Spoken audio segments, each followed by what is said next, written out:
नमस्कार मित्रांनो, आज मी तुम्हाला जिवलग मैत्री ही गोष्ट सांगणार आहे. एक गाव होतं. तिथं दोन मित्र राहत होते. त्यांची लहानपणापासून खूप जिवलग अशी मैत्री होती. मग ते चांगले 17-18 वर्षाचे झाले. एकाचं नाव होतं शंकर आणि एकाचं नाव होतं प्रवीण. प्रवीण हा सधन घरचा होता. शेतीवाडी होती, घर होतं. आणि शंकर हा गरीब घरचा होता, अत्यंत गरिबी. जेवायला दोन वेळेस जेवायला मिळेल एवढी भ्रांत होती. मग एके दिवशी काय झालं, शंकर उपाशी होता. त्याची बायको, मुलं सगळी उपाशी होती. प्रवीण त्याच्याकडे गेला. गप्पा मारता मारता विषय झाला. शंकर म्हणला, अरे माझी खूप गरिबी आहे, कुठे काम मिळेल का मला? आज सगळे उपाशी आहोत आम्ही घरातले, पैसे नाहीत. प्रवीण म्हणे, अरे आजचे दिवस मी तुला देतो आणि उद्यापासून काम बघू, आज उपाशी कसं काय राहिला तुम्ही मला म्हणायचं. म्हणून प्रवीण लगेच उठतो आणि घरी जातो शंकरला घेऊन. आणि त्याच्याकडं पोते भरलेले असतात, त्याच्याकडे खूप शेतीबाडी असते, म्हणून त्यातले गहू, ज्वारी सगळं त्याला धान्य देत असतो काढून. तितक्यात प्रवीणचा मोठा भाऊ येतो आणि तो बघतो की हा शंकरला धान्य देतोय. मग तो मोठा भाऊ त्याला खूप बोलतो प्रवीणला, तुला आयतं द्यायला काय लागतं, तुझी तू कमव आणि दे, असं खूप बोलतो. आणि ते धान्य सगळं हिसकावून घेतो शंकरकडून आणि शंकरला हाकलून देतो. शंकर आपल्या घरी जातो. प्रवीणला ह्या गोष्टीचा खूप राग येतो, कारण शंकर अतिशय जवळचा मित्र असतो त्याच्यावर खूप जीव असतो त्याचा. मग प्रवीण काय करतो, राग निघून जातो घरातून. शहरात जातो, शिक्षण घेतो, चांगली नोकरी करतो. कोणालाच सांगत नाही तो कुठे आहे ते. त्याच्या घरचे शोधून शेवटी शोधणं सोडून देतात, तो सापडत नाही म्हणून. इकडे प्रवीण चांगलं शिक्षण घेतो, नोकरी करतो, पैसा कमावतो आणि पहिल्या पगारीमध्ये शंकरसाठी कपडे, त्याच्या बायकोसाठी साडी, मुलांसाठी कपडे, त्याच्यासाठी धान्य सगळं घेतो विकत आणि गावाकडे येतो. त्या दिवशी असते अमावास्या. मग गावाच्या बाहेर एक हॉटेल असतं, फाटा म्हणल्यासारखं. तिथे गाडी थांबते. मग तिथे तो उतरल्यानंतर हॉटेलमध्ये जातो, थोडं फ्रेश होतो, चहा वगैरे घेतो. तिथे रात्र झालेली असते, त्याला 10:30-11 वाजलेले असतात. मग तो म्हणतो आता चालत जायचं, मध्ये काही वाहनाची सोय नव्हती. मग त्या हॉटेलवाला म्हणतो, तुम्ही नवीन दिसतात, इकडे कुठे जायचं तुम्हाला? ते म्हणतो, माझं गावाकडे जायचं आहे, इथून मधून वाट आहे, आता वाहनाची तर काही सोय नाही, मला चालतच जावं लागेल. तो हॉटेलवाला म्हणतो, तुम्ही जाऊ नका चालत, आजचे दिवस इथंच थांबा, इथं हॉटेलमध्ये झोपा, सकाळी उठून जा, कारण आज अमावास्येची रात्र आहे आणि तिथे मध्ये एक विहीर आहे. त्या विहिरीजवळ भूत आहे. बरेच जणांना असा अनुभव आलेला आहे. अमावास्येच्या दिवशी ते भूत दिसतं, कोणाला पकडतं, कोणाला भिडवतं, असे प्रकार घडतात. तुम्ही जाऊ नका तिथून. ते म्हणे, हे भूतभीत कुठं असतं का? काही नाही म्हणे, मी आत्ता अर्ध्या तासात पोचतो, पटपट चालत जातो मधल्या रस्त्याने. ठीक आहे म्हणे, तुमची इच्छा. निघतो मग तो चालत बरंच चालल्यानंतर त्याला खरंच विहीर दिसते. तो म्हणतो, आहे इथे विहीर म्हणे, काही नाही, आपल्याला तर काही नाही झालं. पुढं चालत जातो विहिरीच्या बरंच. परत त्या विहिरीजवळच येतो. किती चालत राहतो, परत त्या विहिरीजवळच येतो. असं 3दा-4दा होतं.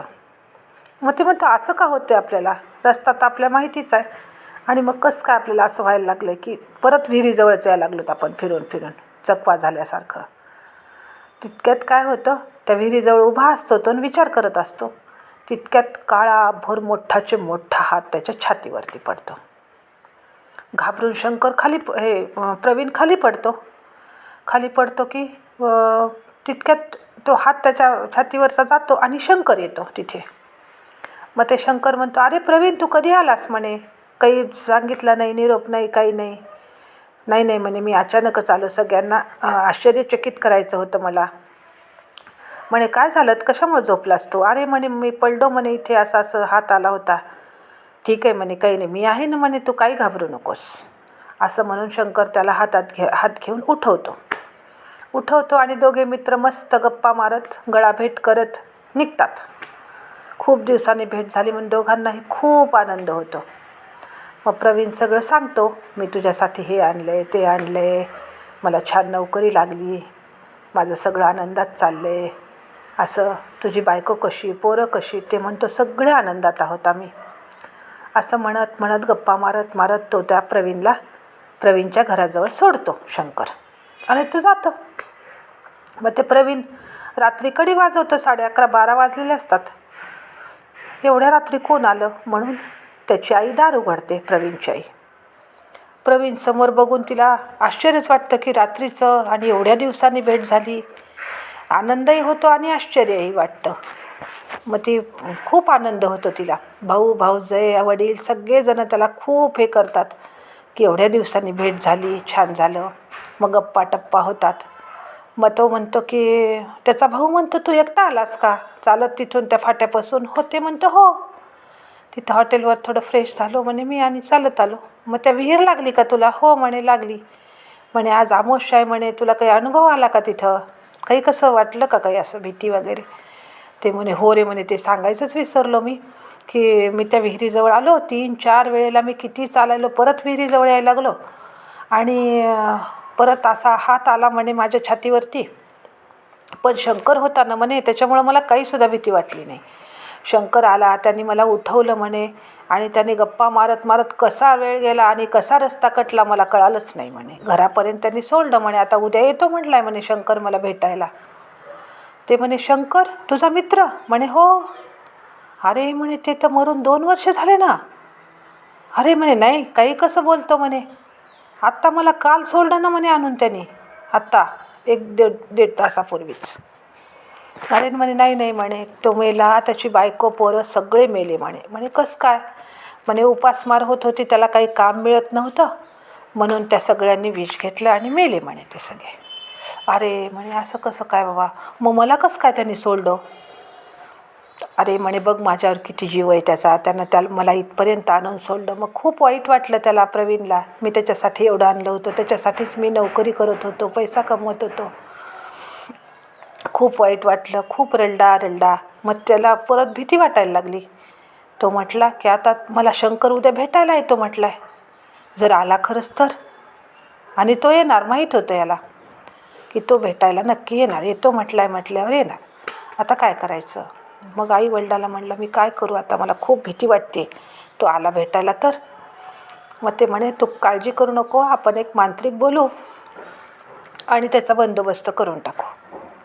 मग ते मांत्रिक बोलावतात, ते होम हवन वगैरे करतात, सगळं घरामध्ये असं भारून टाकतो ते की कोणाला प्रवेश, अशा शक्तीला, अदृश्य शक्तीला असं करता येऊ नये प्रवेश, असं सगळं दाराभोवती वगैरे सगळं करून ठेवतात.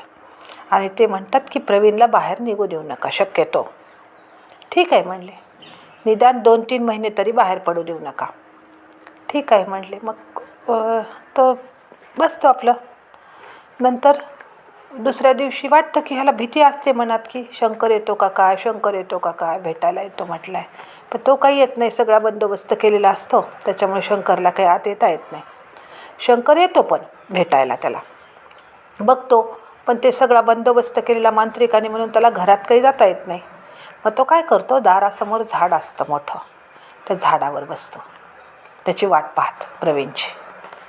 मग आता 1 महिना झाला, 2 महिने झाले, तो काही बाहेरच पडत नसतो प्रवीण, कारण त्याला भीती असते ना शंकर भेटेल म्हणून.